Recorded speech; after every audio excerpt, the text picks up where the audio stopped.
আগের লেকচারে আমরা হচ্ছে 2 আর 3 শেষ করছিলাম। 2 আর 3 মানে হচ্ছে যে আসলে 1 2 বলা যায়, কারণ ফার্স্ট লেকচারে তো স্যার কিছু পড়ায় নাই।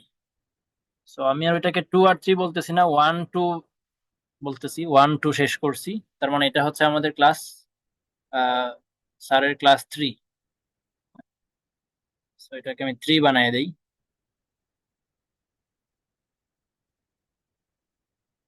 এটা হচ্ছে ক্লাস 3। আচ্ছা, সো ক্লাস 3-তে ইস্যু 1 হইতেছে এক্সপেক্টেড রিটার্ন, ভেরিয়েন্স, কোভেরিয়েন্স কিভাবে ক্যালকুলেশন করা যায় সেটার একটা এক্সাম্পল। তো চারটা স্টেট দেওয়া আছে এবং চারটা স্টেটের রিটার্ন গুলো দেওয়া আছে, সিকিউরিটি এ এর জন্য, সিকিউরিটি বি এর জন্য, এবং প্রত্যেকটা স্টেটের প্রবাবিলিটি হচ্ছে ইকুয়াল 25% করে। তার মানে সিকিউরিটি এ 10% রিটার্ন দিবে, এটার পসিবিলিটি 25%। সেম ভাবে বাকিগুলা। সো এটাকে বলে ডিসক্রিট প্রবাবিলিটি ডিস্ট্রিবিউশন। কারণ হচ্ছে আমি চারটা স্টেটকে, মানে আমি জাস্ট এখানে চারটা স্টেট বলতেছি, ফিক্সড করে ফেলতেছি, যার কারণে এটাকে বলা হয় ডিসক্রিট প্রবাবিলিটি ডিস্ট্রিবিউশন। তার মানে কি? তার মানে হচ্ছে যদি আমি এখানে ফিক্সড না করতাম, মানে চারটা না বলে যদি আমি এখানে বলতাম যে অসংখ্য, কারণ সিকিউরিটি এ কত রিটার্ন দিবে, সিকিউরিটি এ যে 10%, 15%, 20 আর 25, এই চারটাই যে দিবে এটার কি গ্যারান্টি? এর মাঝামাঝি তো অনেক রিটার্ন আছে, অনেক পার্সেন্টেজ আছে, অনেক সংখ্যা আছে, ওইগুলো তো দিতে পারে। তো ওইভাবে যদি আমি আনলিমিটেড স্টেট রাখতাম, ওইটাকে বলা হতো কন্টিনিউয়াস প্রবাবিলিটি ডিস্ট্রিবিউশন। ঠিক আছে? এভাবে ফিক্সড করে ফেললে, মানে অসীম হলে, সরি সসীম, লিমিটেড নাম্বার অফ স্টেট হইলে সেটাকে বলা হচ্ছে ডিসক্রিট। আর যদি আনলিমিটেড হইতো সেটাকে বলা হতো কন্টিনিউয়াস।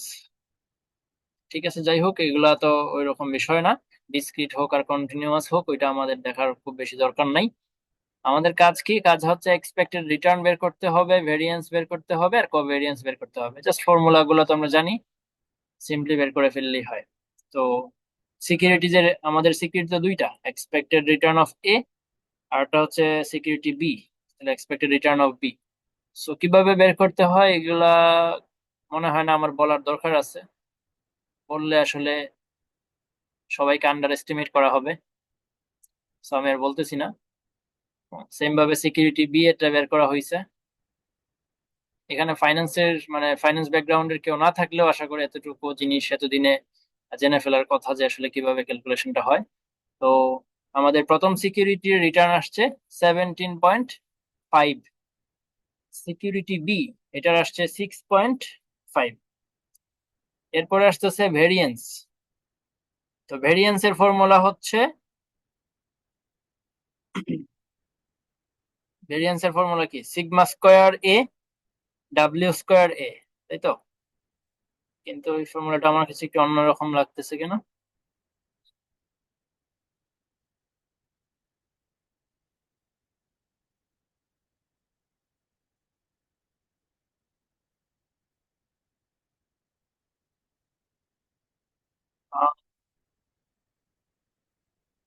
স্ট্যান্ডার্ড ডেভিয়েশনের ফর্মুলা কি? স্ট্যান্ডার্ড, ও সরি সরি সরি, 0.25 হচ্ছে ওয়েট। ওকে, সো প্রত্যেকটা ইন্ডিভিজুয়াল সিকিউরিটির রিটার্ন, মানে প্রত্যেকটা স্টেটের রিটার্ন থেকে তার এভারেজটা মাইনাস করতে হয়, হোল স্কোয়ার করতে হয়, ইনটু হচ্ছে প্রবাবিলিটি। তার মানে ভেরিয়েন্স এর ফর্মুলা কি? ফর্মুলা হচ্ছে pi into R I minus R bar. Pi into R I, R I minus হচ্ছে আর বার হোল স্কোয়ার আছে। সো এই হচ্ছে ইন্ডিভিজুয়াল সিকিউরিটি রিস্কের ফর্মুলা। সো আমি এখানে পোর্টফোলিও রিস্কের ফর্মুলা খুঁজতেছিলাম, যার কারণে একটু অন্যরকম লাগতেছিল। তো এটা তো একটা সিকিউরিটি, তাই না? সিম্পল একটা সিকিউরিটি। সিম্পল একটা সিকিউরিটির ফর্মুলা হচ্ছে summation pi R I minus R bar whole square. So pi হচ্ছে কত? আমাদের পিআই তো সবগুলা ফিক্সড। পিআই মানে হচ্ছে 0.25 করে সবগুলা। আর 0.10 হচ্ছে আমাদের স্টেট 1 এর রিটার্ন, সেখান থেকে অ্যাভারেজ মাইনাস স্টেট 2 এর রিটার্ন মাইনাস অ্যাভারেজ, এভাবে কন্টিনিউ হবে। সো ভেরিয়েন্স আসতেছে কত, এটা, এটাকে স্কোয়ার রুট ওভার দিলে আসে স্ট্যান্ডার্ড ডেভিয়েশন। সো প্রথম সিকিউরিটি স্ট্যান্ডার্ড ডেভিয়েশন পাইলাম, সেম ভাবে সেকেন্ড সিকিউরিটি স্ট্যান্ডার্ড ডেভিয়েশন বের করে ফেলা যায়, ভেরিয়েন্স স্ট্যান্ডার্ড ডেভিয়েশন। এরপরে 3 নম্বর রিকোয়ারমেন্ট হচ্ছে কোভেরিয়েন্স বের করা। সো কোভেরিয়েন্স এর ফর্মুলা কি? কোভেরিয়েন্স এর ফর্মুলা হচ্ছে R I minus R bar, R I minus বা R one minus R bar one, এটা একটা, মাল্টিপ্লাই মাল্টিপ্লাই হবে হচ্ছে R two minus R bar two, R two minus R bar two,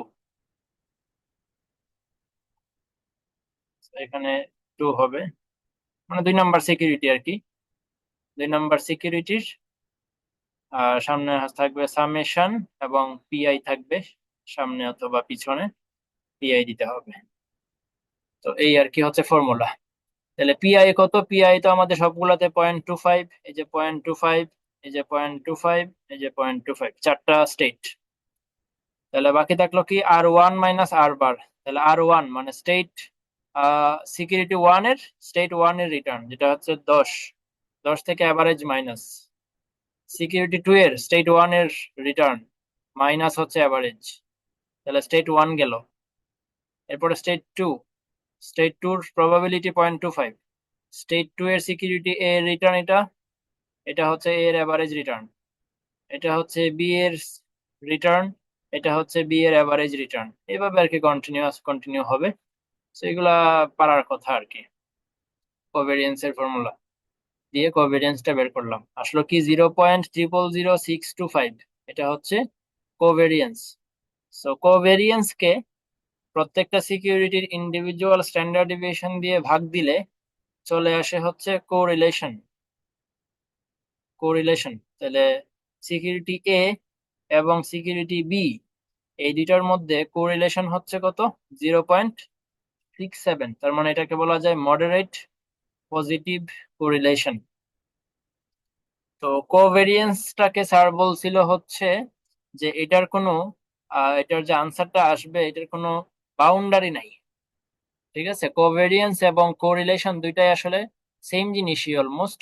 কোভেরিয়েন্সও দুইটা সিকিউরিটির মধ্যে সম্পর্ক বোঝায়, কোরিলেশনও দুইটা সিকিউরিটির মধ্যে সম্পর্ক বোঝায়। কোভেরিয়েন্সে যেটা হয়, এটা নাম্বারটা হচ্ছে কি আহ কোনো বাউন্ডারি নাই, এবং এখানে হচ্ছে ইউনিটটা ইউনিটটা থেকে যায়। ইউনিট একক যেটাকে আমরা বলি মিটার, কিলোমিটার বা অন্য যে কোনো কিছু যে একক বলি আমরা, ওই এককটা হচ্ছে এখানে থেকে যায় কোভেরিয়েন্সে। সো এটা দুইটা অসুবিধার কারণে কোরিলেশন বের করাটা আরো বেটার। কোরিলেশনে তাহলে হচ্ছে কি একটা বাউন্ডারি আছে, এটার মান অবশ্যই +1 থেকে -1 এর মধ্যে আসবে, এবং এটা একটা বিশুদ্ধ সংখ্যা, স্টেটে বলে আর কি, বাংলা এইচএসসির স্টেটে বিশুদ্ধ সংখ্যা বলে। আর মানে হচ্ছে যে এটা আসলে একটা একক মুক্ত সংখ্যা, এখানে ইউনিট থাকে না, ইউনিটটা ডিলিট হয়ে যায়। তো যার কারণে এটা বেটার, কোভেরিয়েন্স থেকে এটা ভালো। এই যে এই কথাগুলো এখানে লেখা আছে, জারিন আসলে কোনো কিছুই বাদ দেয় না। সো থ্যাঙ্কসফুল, ওর অনেক থ্যাঙ্কস আর কি। তো এখানে সবকিছুই আছে এক্সপ্লেনেশন যেগুলো আমি বলছি। এরপরে পোর্টফোলিও, তো প্রশ্ন করি। আচ্ছা, সো এখন জাস্ট পোর্টফোলিওর জন্য আমরা কিছু কাজ করব। পোর্টফোলিও রিটার্ন বের করব, পোর্টফোলিওর রিস্ক বের করব। সো যে দুইটা সিকিউরিটি আলোচনা করলাম সেই দুইটা সিকিউরিটিকে নিয়ে যদি একটা পোর্টফোলিও বানানো হয়, সেক্ষেত্রে তার রিটার্ন কত হবে, মানে আমার টোটাল বা এভারেজ পোর্টফোলিও রিটার্ন কত হবে। সো পোর্টফোলিও রিটার্নের ফর্মুলা হচ্ছে প্রত্যেকটা সিকিউরিটির যে এভারেজ রিটার্ন, প্রত্যেকটা সিকিউরিটির যে এভারেজ রিটার্ন সেগুলাকে ওয়েট দিয়ে মাল্টিপ্লাই করা, যে আমি কোন সিকিউরিটিতে কতটুকু ইনভেস্ট করছি সেটা দিয়ে মাল্টিপ্লাই করা। সো পোর্টফোলিও রিটার্নের ফর্মুলা হচ্ছে W summation W into R bar, R bar summation W I, মানে হচ্ছে কয়েকটা ডাব্লিউ এর কয়েকটা সিকিউরিটির ওয়েট, ইনটু হচ্ছে আর বার। আর বার অবশ্যই এখানে আই দেওয়া লাগবে, কারণ আর বার তো সিকিউরিটি চেঞ্জ হয়। তাহলে প্রথম সিকিউরিটির এক্সপেক্টেড রিটার্ন প্লাস সেকেন্ড সিকিউরিটির ওয়েট, সেকেন্ড সিকিউরিটির রিটার্ন। তাহলে এই যে ওয়েট হচ্ছে 0.5 প্রশ্নে বলা থাকবে, এটা চেঞ্জও হইতে পারে। আর প্রথম সিকিউরিটির রিটার্ন আমরা এক্সপেক্টেড রিটার্ন বের করছি একটু আগে, সেকেন্ড সিকিউরিটির এক্সপেক্টেড রিটার্ন বের করছি, তাহলে পোর্টফোলিও রিটার্ন আসতেছে 12%। এরপরে আসতেছে পোর্টফোলিও ভেরিয়েন্স বা পোর্টফোলিও স্ট্যান্ডার্ড ডেভিয়েশন। তো পোর্টফোলিও ভেরিয়েন্স এর ফর্মুলা হচ্ছে এই যে লেখা আছে, ডাব্লিউ স্কোয়ার সিগমা স্কোয়ার, এটা হচ্ছে প্রথম সিকিউরিটির জন্য। এরপরে আবার ডাব্লিউ স্কোয়ার সিগমা স্কোয়ার, এটা হচ্ছে সেকেন্ড সিকিউরিটির জন্য, প্লাস 2 × WA WB সিগমা, এটা হচ্ছে কোভেরিয়েন্স এবি, এটা লেখা যায়। অথবা এটার একটু ব্রডার ভার্সন হচ্ছে এটা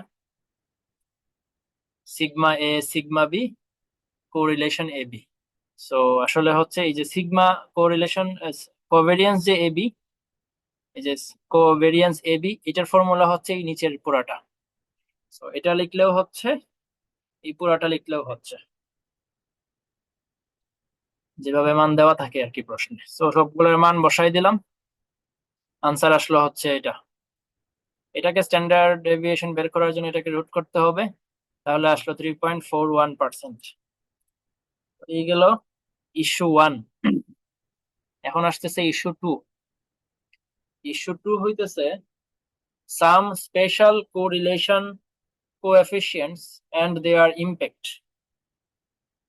কোরিলেশন কোএফিসিয়েন্ট যেটা আমরা একটু আগে বের করছি আর এর মান, এখানে আর এর মান বের করছি কত, মানে পি আর কি, রো, রো এর মান হচ্ছে 0.67। সো এটা তো হচ্ছে একটা মডারেট, কিন্তু স্পেশাল কিছু কোরিলেশনের ভ্যালু আছে যেগুলো এক্সট্রিম আর কি, এক্সট্রিম 0, 1 আর হচ্ছে -1, এই তিনটাকে বলে হচ্ছে স্পেশাল বা এক্সট্রিম বলা যায়। এগুলো আসলে নর্মালি হয় না, দুইটা সিকিউরিটির মধ্যে কোরিলেশন এইভাবে এক্স্যাক্টলি হয় না, কিছু না কিছু করে মানে মডারেট সবসময় কোরিলেশন থাকে। যাই হোক, দেখা হবে হচ্ছে এই জিনিসগুলো নিয়ে, 0, 1, -1 গুলাকে নিয়েই কাজ করা হবে আর কি।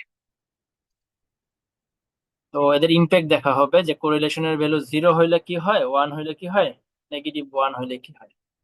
তো গিভেন ডেটা থাকবে আমাদের জন্য কি কি, সিকিউরিটি 1 এর রিটার্ন, সিকিউরিটি 2 এর রিটার্ন, সিকিউরিটি 1 এর স্ট্যান্ডার্ড ডেভিয়েশন, সিকিউরিটি 2 এর স্ট্যান্ডার্ড ডেভিয়েশন, এবং দুইটা সিকিউরিটিতে ওয়েট, প্রথম সিকিউরিটিতে ওয়েট 50%, সেকেন্ডটাতে ওয়েট হচ্ছে 50%। রিকোয়ারমেন্ট কি, রিকোয়ারমেন্ট হচ্ছে রিটার্ন বের করো, পোর্টফোলিও রিটার্ন এবং পোর্টফোলিও রিস্ক বের করো যখন কোরিলেশনের ভ্যালু 1, যখন কোরিলেশনের ভ্যালু 0, যখন কোরিলেশনের ভ্যালু -1। তাহলে এক নাম্বার সিচুয়েশনের রিটার্ন হচ্ছে, মানে রিটার্নের ফর্মুলাতে আসলে তো কোনো কোরিলেশনের ভ্যালু নাই। সো রিটার্নের ফর্মুলা তিনটা সিচুয়েশনেই সেম, রিটার্নের আনসার সেম। এই যে 10% এখানে আসছে সিকিউরিটি কেস 1 এ, কেস 2 তেও সেম হবে, কেস 3 তেও সেম হবে, কারণ এখানে তো কোরিলেশনের কোনো ইম্প্যাক্ট নাই। ফর্মুলা তো একটু আগে আমরা দেখছি। সিগমা স্কোয়ার মানে হচ্ছে ভেরিয়েন্স। সো ভেরিয়েন্স এর ফর্মুলা এই যে এটা একটু আগে দেখলাম যেটা, এখানে সব ভ্যালু বসাই দিলাম। এখানে কোরিলেশনের ভ্যালু বসাইছি 1, এই যে লাস্টের দিকে দিকে যে 1টা আছে, এটা হচ্ছে কোরিলেশনের ভ্যালু।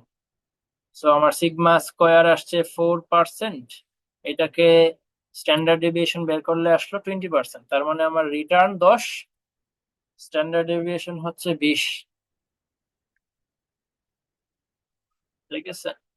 আচ্ছা, এরপরে কেস 2 তে গেলে দেখা যাবে যে এটার রিটার্ন তো সেম, রিটার্ন আর বের করা নাই। এটার রিস্ক আসছে 14.14%। ঠিক আছে, এখানে লাস্ট টার্মটা জিরো হয়ে গেছে, কারণ হচ্ছে ওই যে কোরিলেশনের ভ্যালু তো জিরো ধরে নিস। সো কোরিলেশনের ভ্যালু জিরো ধরলে এই যে লাস্ট পার্টটা কিন্তু পুরাটা জিরো হয়ে যায়, এই লাস্ট পার্টটা পুরাটা জিরো হয়ে যায়। সো সিগমা স্কোয়ারের ভ্যালু আসছে 0.02, স্ট্যান্ডার্ড ডেভিয়েশন আসছে 14.14%। আচ্ছা, সো প্রথমটা নিয়ে একটু কথা আছে। প্রথম যে আমাদের সিচুয়েশন যেটা হচ্ছে কোরিলেশনের ভ্যালু 1, এটা নিয়ে একটু অবজারভেশন আছে। সেটা হচ্ছে অবজারভেশনটা বোঝার জন্য এখানে একটা হাইপোথেটিক্যাল স্ট্যান্ডার্ড ডেভিয়েশন ক্যালকুলেশন করা হবে। হাইপোথেটিক্যাল স্ট্যান্ডার্ড ডেভিয়েশন, সো এটা বের করা হচ্ছে কিভাবে, যে প্রথম সিকিউরিটির যে সিগমা এবং দ্বিতীয় সিকিউরিটির যে সিগমা, সেগুলাকে তাদের রেসপেক্টিভ ওয়েট দিয়ে গুণ দিলে কত আসে, 20% আসে। এটা আসলে কার সাথে মিলে যায়, পোর্টফোলিও স্ট্যান্ডার্ড ডেভিয়েশনের সাথে মিলে যায়। ঠিক আছে, তার মানে কি, তার মানে হচ্ছে পোর্টফোলিওর স্ট্যান্ডার্ড ডেভিয়েশন যত আসবে, ইন্ডিভিজুয়াল সিকিউরিটির যে সিগমা তাদেরকে তাদের ওয়েট দিয়ে গুণ দিয়ে যোগ করলে সেটাই আসবে। তার মানে এটা কখন কখন আসবে, সবসময় তো আসবে না। যখন কোরিলেশনের ভ্যালু 1, যখন কোরিলেশনের ভ্যালু 1 মানে দুইটা সিকিউরিটি যখন পারফেক্টলি অ্যালাইন, তার মানে কি দুইটা সিকিউরিটি আসলে একটা সিকিউরিটি। তো ওইরকম যদি হয়, দুইটা সিকিউরিটির কোরিলেশন ভ্যালু যদি 1 হয়, সেক্ষেত্রে তার পোর্টফোলিও রিস্কটা এত বড় ফর্মুলা দিয়ে কষ্ট করে বের করা দরকার নাই। সিম্পলি তাদের ইন্ডিভিজুয়াল সিগমাকে তাদের ওয়েট দিয়ে গুণ দিলেই হয়ে যাবে, 20% চলে আসবে। ঠিক আছে, সো এটাই লিখছে খুব সম্ভবত এখানে, যে হয় পি সমান 1, then portfolio standard deviation is equal to the weighted average standard deviation of individual asset. Individual অ্যাসেটের স্ট্যান্ডার্ড ডেভিয়েশনের ওয়েটেড অ্যাভারেজের সমান। সেকেন্ড যে সিচুয়েশন সেটা তো আমরা দেখলাম, যে রিস্ক আসছে 14.14। তো এখানে অবজারভেশন কি, অবজারভেশন হচ্ছে যখন কোরিলেশনের ভ্যালু ছিল 1, তখন রিস্ক ছিল 20। যখন কোরিলেশনের ভ্যালুটা কমে গেল, জিরো হয়ে গেল, তখন রিস্কও কমে গেল। তার মানে হচ্ছে যে দুইটা সিকিউরিটির মধ্যে যদি কোরিলেশন না থাকে, সেক্ষেত্রে রিস্ক কমে যায়। কোরিলেশন মানে দুইটা সিকিউরিটির মধ্যে সম্পর্ক না থাকলে রিস্ক কমতে থাকে। ঠিক আছে, এই হচ্ছে যে এখানে ওইখানে যত ছিল তার থেকে তো কমছে, জিরোতে চলে আসছে, তার মানে কিন্তু অনেক কমছে কোরিলেশনের ভ্যালু। সো এখানে আমাদের রিস্কও কমে গেছে। সো এখানে কি বোঝাচ্ছে, 6% রিস্ক কমে গেছে। স্ট্রং ডাইভার্সিফিকেশনের ইফেক্ট ইট। সো আমার দুইটা সিকিউরিটি পোর্টফোলিওতে, আমি এমন দুইটা সিকিউরিটি নিয়ে আসছি যে যে যে যে দুইটা সিকিউরিটি একটার সাথে আরেকটার কোনো সম্পর্ক নাই। তার মানে কি, এটা ডাইভার্সিফিকেশনটা ভালো হয়েছে, আমি আমার পোর্টফোলিওটাকে ভালোভাবে ডাইভার্সিফাই করতে পারছি। সো ডাইভার্সিফাই করতে পারলে কিন্তু রিস্ক কমে যায়। অবজারভেশন কি, অবজারভেশন হচ্ছে যে portfolio standard deviation is lower than weighted average standard deviation of individual asset. Weighted average যে ইন্ডিভিজুয়াল অ্যাসেট যেটা আছে, ওয়েটেড অ্যাভারেজ ইন্ডিভিজুয়াল অ্যাসেট তো 20 আসছে, 20 weighted average of individual asset এখান থেকে। অথবা আমরা বলতে পারি আমাদের যে নর্মালি যেভাবে আমরা 20 বের করছি সেখান থেকে কম, মানে কোরিলেশনের ভ্যালু জিরো হইলে রিস্ক কমে যায়। So it is a sign of diversification effect. আচ্ছা, এখন 3 নাম্বার কেসে যাওয়ার আগে আরেকটা স্যার কেস নিয়ে আসছে, সেটা হচ্ছে যে কোরিলেশনের ভ্যালু 0.3 হইলে কি হবে। তার মানে এটা কি, জিরো থেকে একটু বড়, তাই না? এই যে জিরো থেকে এটা কিন্তু একটু বড়, 0.3, তার মানে মাঝামাঝি। সো এটা রিস্ক কেমন আসবে, এটা রিস্ক আসবে অবশ্যই 14 থেকে বেশি আসবে, আর 20 থেকে কম আসবে। এই যে 20, এই 20 থেকে কিন্তু কম আসবে। তো এই যে বের করা হয়েছে, এটা কত আসছে, 16। তাহলে অলমোস্ট 4% কমানো গিয়েছে। ওকে, তার মানে সামারি হচ্ছে 1%, এক যখন কোরিলেশন তখন রিস্ক হচ্ছে 20, একের পরে আসতেছে কত, একের থেকে ছোট হচ্ছে 0.3, 0.3 যখন আমার কোরিলেশন তখন রিস্ক আসলো 16, তাহলে 4 কমে গেল। যখন আমার কোরিলেশন হচ্ছে 0 তখন আরো কমে গেল, সেটা হচ্ছে 14।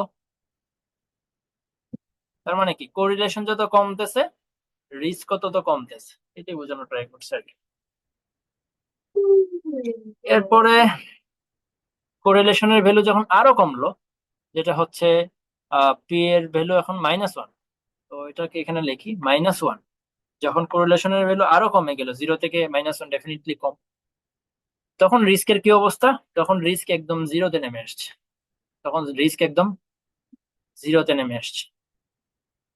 ঠিক আছে, তার মানে কি -1 থেকে একটু বড় যদি কোনো সংখ্যা থাকতো সেক্ষেত্রে মাঝামাঝি রিস্কটা আসতো। তো -1 যখন হয় কোরিলেশন, যখন দুইটা সিকিউরিটির মধ্যে যখন কোরিলেশনের ভ্যালুটা -1 হয়, তখন রিস্কের মান 0 আসে একটা সিচুয়েশনে, অলওয়েজ আসে না, একটা সিচুয়েশনে আসে আর কি। ঠিক আছে, সেই সিচুয়েশনটা হচ্ছে মানে আমাদেরকে বের করতে হয় ট্রায়াল এন্ড এরর করে, যে ওয়েট গুলাকে চেঞ্জ করতে হয়, দুইটা সিকিউরিটি যে ওয়েট, ওয়েট এ এবং ওয়েট যে বি, হ্যাঁ, এরকম একটা ওয়েট আছে, মানে কোনো একটা ওয়েটের আহ কোনো একটা ওয়েট আছে যে ওয়েটে 0 আসবে, হুম, সব ওয়েটে আসবে না। ঠিক আছে, যাই হোক এটা আপাতত দরকার নাই, বুঝলে ভালো, এই আর কি, না বুঝলে সমস্যা নেই। তো কোরিলেশনের ভ্যালু যখন -1 তখন আমাদের রিস্ক কত আসলো, 0 আসলো, কারণ এখানে ওয়েট গুলা হচ্ছে 0.5, 0.5, এই ওয়েটে হচ্ছে কত আসছে, 0 আসছে, কিন্তু অন্য অন্য ওয়েট দিলে আবার এটা 0 আসবে না। ঠিক আছে, কারণ -1 যখন হয় তখন একটা ওয়েটই আছে যে ওয়েটে রিস্কের ভ্যালুটা 0 আসে।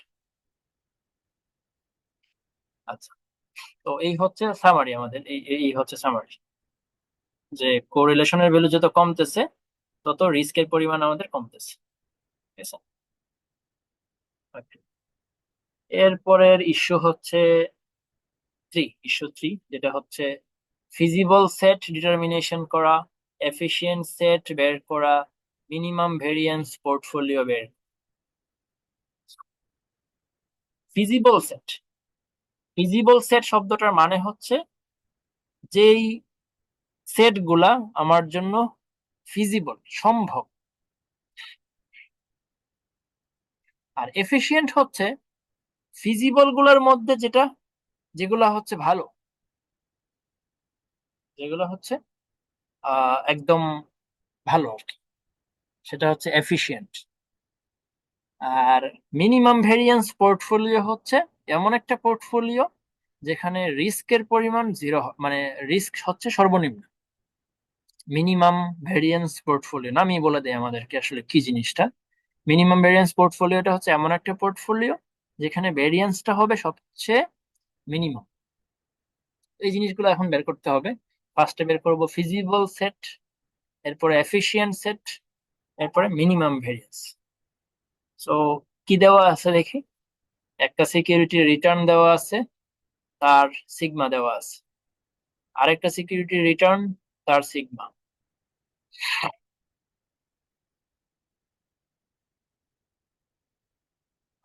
এটা কি,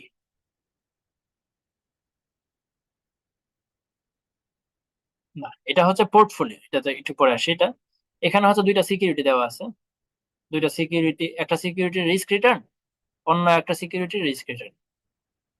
ঠিক আছে, এই দুইটা সিকিউরিটিকে নিয়ে যদি আমরা পোর্টফোলিও বানাই, ওই পোর্টফোলিও রিটার্ন হচ্ছে এবং রিস্ক হচ্ছে এটা, হ্যাঁ, এই যে 17.5 এবং 6.5, এটার দুইটার অ্যাভারেজ হচ্ছে 12। তার মানে এই দুইটা সিকিউরিটি নিয়ে যদি আমরা পোর্টফোলিও বানাই, দুইটা সিকিউরিটিকে নিয়ে, তার রিটার্ন হচ্ছে 12। এবং এই দুইটা যে রিস্ক আছে, দুইটা সিকিউরিটির যে রিস্ক, এই দুইটা সিকিউরিটি রিস্ক নিয়ে যদি আমরা পোর্টফোলিও রিস্ক ক্যালকুলেশন করি, সেক্ষেত্রে আসবে 3.4। খুব সম্ভবত আমরা উপরে ক্যালকুলেশন করছিও এগুলা। আচ্ছা, এখানে ওয়েট তো অবশ্যই আমাদেরকে বলে দেওয়া থাকতে হবে, সেটা হচ্ছে 0.5 ধরে নিছি। এই হচ্ছে গিভেন ইনফরমেশন।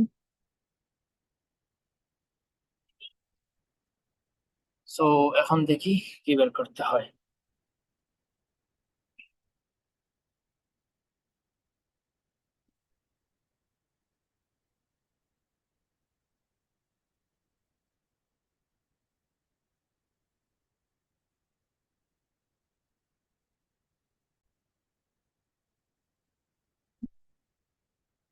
আচ্ছা, সো এই গিভেন ইনফরমেশন গুলো দিয়ে আমরা হচ্ছে ফিজিবল সেট ডিটারমাইন করব, ফিজিবল সেটের এরিয়াটা।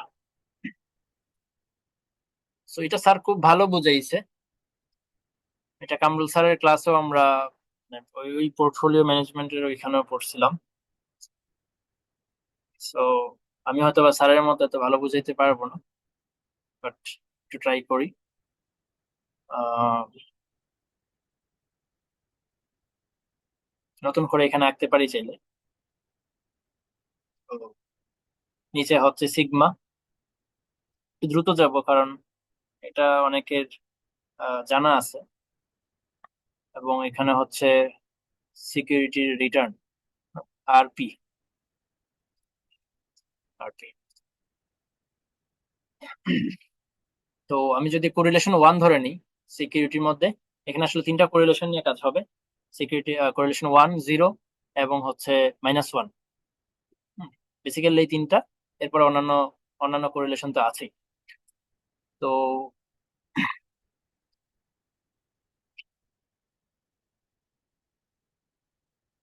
কোরিলেশন যদি 1 হয়,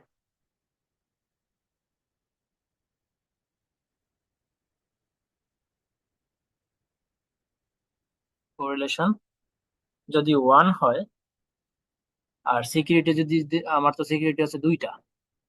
তো আমি আমার পুরা টাকা যদি প্রথম সিকিউরিটিতে ইনভেস্ট করি, প্রথম সিকিউরিটিতে যদি আমি আমি আমার পুরো টাকা ইনভেস্ট করি, সেক্ষেত্রে আমার রিটার্ন হচ্ছে 17.5 এবং সিগমা হচ্ছে 5.59। তো আমি ধরে নিলাম এই পয়েন্টটা সোজা হচ্ছে এখানে আছে 5.59, সরি 17 রিটার্ন।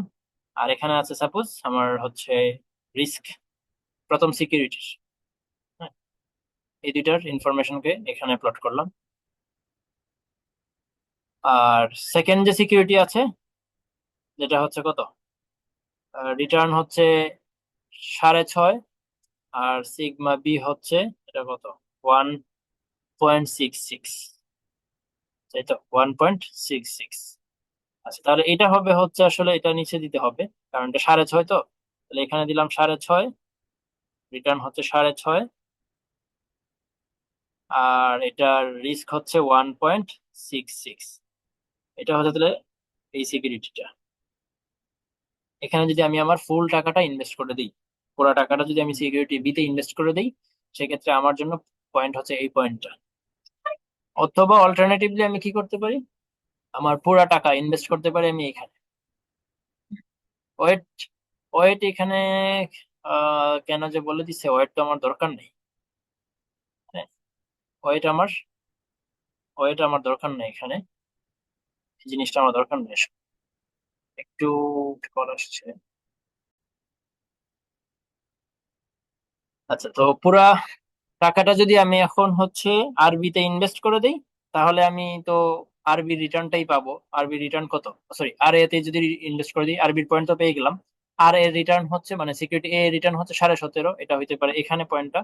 আর সিগমা যেহেতু 5.5 মানে 6, তাহলে এটা হবে এখানে। এই দুইটা পয়েন্টকে একত্র করে আমার পয়েন্ট আসছে সাপোজ এইটা। তো এই দুইটা সিকিউরিটি, আহ এটা হচ্ছে এক্সট্রিম পয়েন্ট আসলে। হ্যাঁ, এখানে 100% ওয়েট দিতেছি আমি কোথায়, সিকিউরিটি বি তে। আর এখানে যদি আমি থাকি, আমি 100% আমার ইনভেস্টমেন্ট করে ফেলতেছি আর এতে। আমি যদি 50-50 করি, এটাতে 50 এটাতে 50 দিই, সেক্ষেত্রে আমার রিস্ক রিটার্ন মোটামুটি এখানে আসতে পারে। ঠিক আছে, এরপরে আমি যদি এটাকে এখানে 40% ইনভেস্ট করি, এখানে 60% ইনভেস্ট করি, তাহলে খুব সম্ভবত মেবি এখানে আসবে। এভাবে আমি যদি ওয়েট চেঞ্জ করতে থাকি, তাহলে সিকিউরিটির পয়েন্ট, আমার পয়েন্ট গুলো এভাবে চেঞ্জ হতে থাকবে। কিন্তু এই সবগুলো আবার স্ট্রেট লাইনে থাকবে।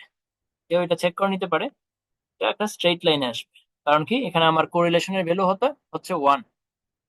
এখানে কোরিলেশনের ভ্যালু কত? 1। সো দুইটা সিকিউরিটির মধ্যে কোরিলেশন যখন 1 হয়, কি সমান যখন 1 হয়,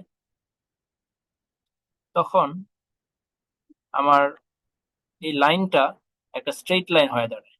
ওয়েট আমি চেঞ্জ করি, ওয়েট চেঞ্জ করলে আমার জাস্ট পয়েন্ট গুলা চেঞ্জ হয় আর কি, কিন্তু একটা স্ট্রেইট লাইনের মধ্যে থাকে। এটা কখন? পি এর মান যখন 1 হয়। ওকে, পি এর মান 1 কখন কাজে লাগে? এই যে,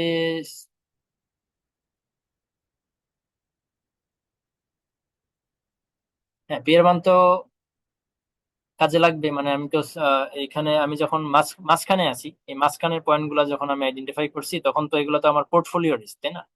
পোর্টফোলিও রিটার্ন এবং পোর্টফোলিও রিস্ক। সাপোজ আমি যদি এই পয়েন্টটা চিন্তা করি, এই পয়েন্টটা হচ্ছে, এই পয়েন্টে আমার পোর্টফোলিও রিটার্ন হচ্ছে এখানে, আর এই পয়েন্টে পোর্টফোলিও রিস্ক হচ্ছে এখানে। তো পোর্টফোলিও রিস্ক ক্যালকুলেশন করতে আমার পি এর মান লাগবে না? লাগবে। কিন্তু কিন্তু এই যে এক্সট্রিম পয়েন্ট দুইটা, এই এক্সট্রিম পয়েন্ট দুইটা ক্যালকুলেশন করতে আমার পি এর মান লাগে না, কারণ এখানে তো আমার 100% ওয়েট দিয়ে দিতেছি, বি তে 100% ওয়েট দিয়ে দিতেছি, এতে 100% ওয়েট যখন আমি দিতেছি বি তে, তখন তো আমার এটাই পোর্টফোলিও রিটার্ন, এটাই পোর্টফোলিও রিস্ক। সেম ভাবে এখানে যখন আমি আছি, তখন ওইটা আমার পোর্টফোলিও রিটার্ন, এটা আমার পোর্টফোলিও রিস্ক। সেক্ষেত্রে আর কি পি এর মান 1 দরকার নাই। কিন্তু মাঝখানে যখন আমি কোনো একটা আমার ওয়েট যখন আমি এখানে 50-50 করতেছি বা 60-40 করতেছি, তখন কিন্তু আমার পি লাগতেছে। আচ্ছা, তো পি 1 এর কাহিনী গেল। যখন আমি পি এর মান নেগেটিভ বলবো, পি এর মান যখন -1 হবে, তখন আমার পয়েন্ট গুলা কোথায় আসবে? তখন আহ কোনো একটা ওয়েটের জন্য রিস্ক আসবে 0। এই যে এখানে এখানে কোনো একটা ওয়েট আছে, সেটার সেটার জন্য আমার রিস্ক আসবে কত? 0। আর আমি যখন ওয়েট গুলা চেঞ্জ করতে থাকবো, তখন পয়েন্ট গুলা আমার এখানে এদিকে আসতে থাকবে, এখানে কিছু পয়েন্ট থাকবে, আবার এদিকে কিছু পয়েন্ট থাকবে। আমি ওয়েট চেঞ্জ করব, সিকিউরিটির ওয়েট চেঞ্জ করব, আমার এই পয়েন্ট গুলা কোঅর্ডিনেট গুলা চেঞ্জ হবে। তো এই জিনিসগুলাকে নিয়ে আমি হচ্ছে একটা দুইটা লাইন ড্র করে দিলাম। এই এটা হচ্ছে, তাহলে এই দুইটা মিলাই আমার কখন পি এর মান যখন -1, পি এর মান -1। এটার মাঝামাঝি যদি আমি থাকি, এই যে এটা এভাবে কেন হইলো, বেঁকে গেল কেন? এটা আসলে দুইটা লাইন কেন আসলো? এটা আসলে দুইটা লাইন না, একটা লাইনই আসলে। আহ, এখান এখান থেকে স্টার্ট হবে একটা একটা করে লাইনটা বাঁকতে বাঁকতে, এই যে স্ট্রেট লাইনটা, এই যে স্ট্রেট লাইনটা পি এর মান যখন 1, এটা বাঁকতে বাঁকতে এখানে বেঁকে যাবে আস্তে আস্তে, বাঁকতে বাঁকতে হচ্ছে এটা একদম এরকম একদম ত্রিভুজের মতো হয়ে যাবে, এটা একটা কোণ হয়ে যাবে আর কি। তো আমরা যদি এখন পি এর মান 0 বলি, তাহলে পি এর মান 0 হইলে তখন ফোঁটাগুলো এদিকে এভাবে আসবে, এখানে আসতে পারে, এখানে আসতে পারে, এদিকে আসবে, এদিকে আসবে, এই আর কি, এইভাবে একটা এইভাবে একটা বেঁকে যাবে কার্ভ। এই হচ্ছে পি এর মান 0 হইলে লাইনটা হবে আমার এরকম।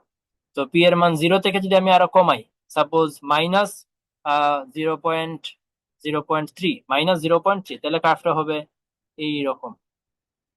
এরপর যদি আমি আরো কমাই, -0.7, তখন কার্ভটা হবে এইরকম, এভাবে বাঁকবে। তো এভাবে মাইনাস কমাইতে কমাইতে একদম একদম যখন আমি বলবো যে -1, তখন আসলে কার্ভটা একদম এভাবে বেঁকে যাবে।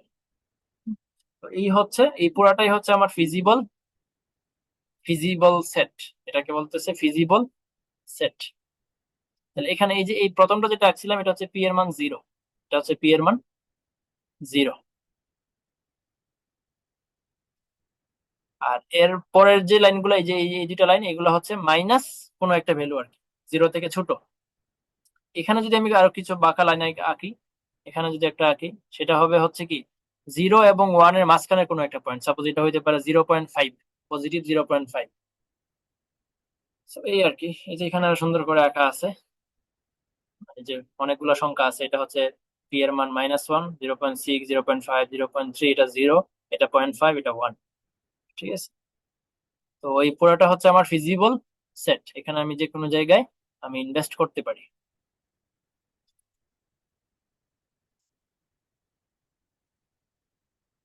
ওকে, সো এখন হচ্ছে গিভেন ডাটার জন্য, হয় পিএবি সমান 0.67, 0.67 ধরে কোরিলেশন ইয়াটা বের করা হয়েছে, রিলে কি রিটার্ন বের করা হয়েছে, রিটার্ন, আর হচ্ছে রিস্ক বের করা হয়েছে। কোরিলেশনের ভ্যালু কত ধরা হয়েছে? কোরিলেশনের ভ্যালু 0.67। তো এখানে 0.6 এর আছে, এই যে 0.6 এর কার্ভ হচ্ছে এটা, এই কার্ভটা। তো 6.7 এর কার্ভ তো এরকমই হবে, এই যে 6.7 এর কার্ভ হচ্ছে এটা আসলে। কোরিলেশনের ভ্যালু যখন 0.67, তখন কার্ভটা আসলে মোটামুটি এরকম হবে ধরে নিলাম।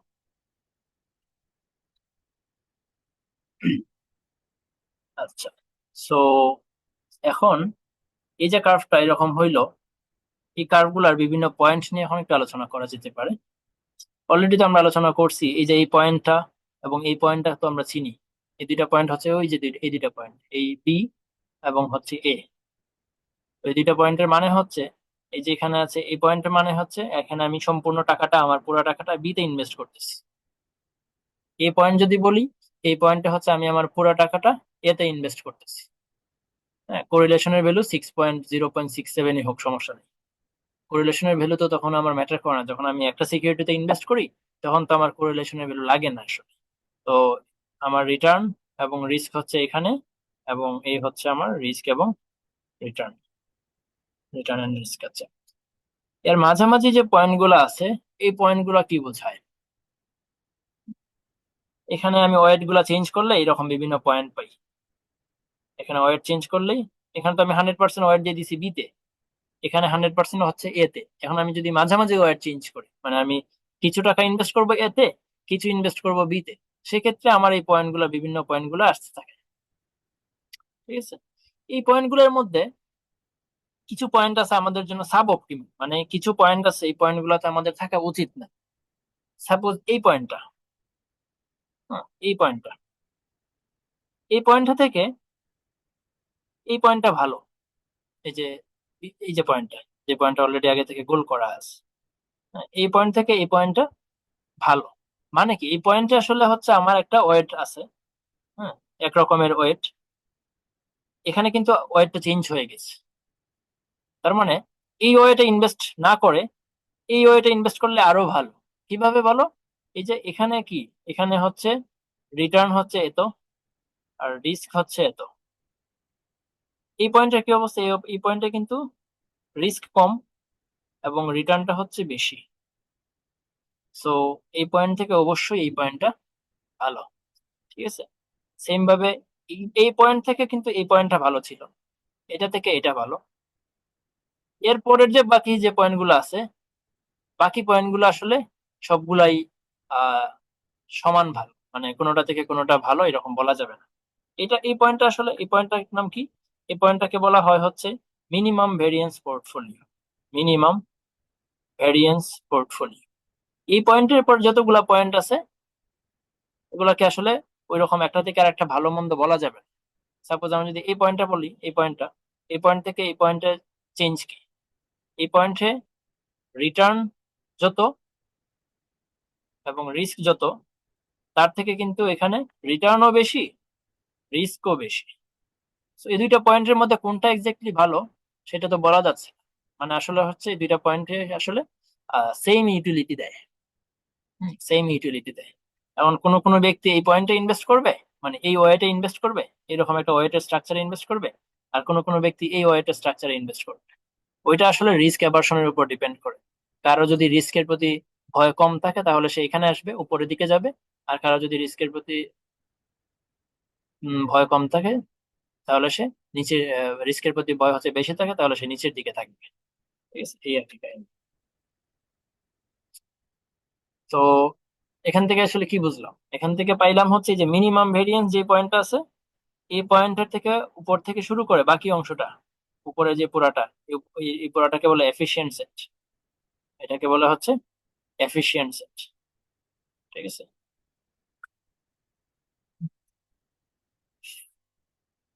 তো এই জিনিসটা এখানে আবার সুন্দর করে আঁকা হয়েছে। এই যে ডি, ডি হচ্ছে আমাদের মিনিমাম ভেরিয়েন্স পোর্টফোলিও। এখানে হচ্ছে আমাদের ভেরিয়েন্স সবচেয়ে কম, ভেরিয়েন্স সবচেয়ে কম, এবং এর পরের পয়েন্ট গুলা হচ্ছে সবগুলা সেম ইউটিলিটি প্রোভাইড করে। সো এটা হচ্ছে এফিশিয়েন্ট সেট। ডি থেকে শুরু করে জেড পর্যন্ত হচ্ছে এফিশিয়েন্ট সেট। আর নিচের পয়েন্ট গুলা হচ্ছে সাব অপটিমাল, সো এই পয়েন্ট গুলাতে ইনভেস্ট করাটা উচিত না।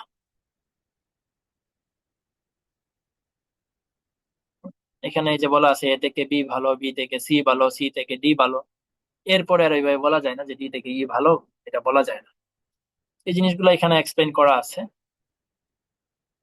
সো এই হচ্ছে ক্লাস 3। এরপরে আসবে ক্লাস 4, এটাকে আমি 4 বলে দিলাম, 4 বানাই দিলাম। তো আমাদের ক্লাস 3 শেষ।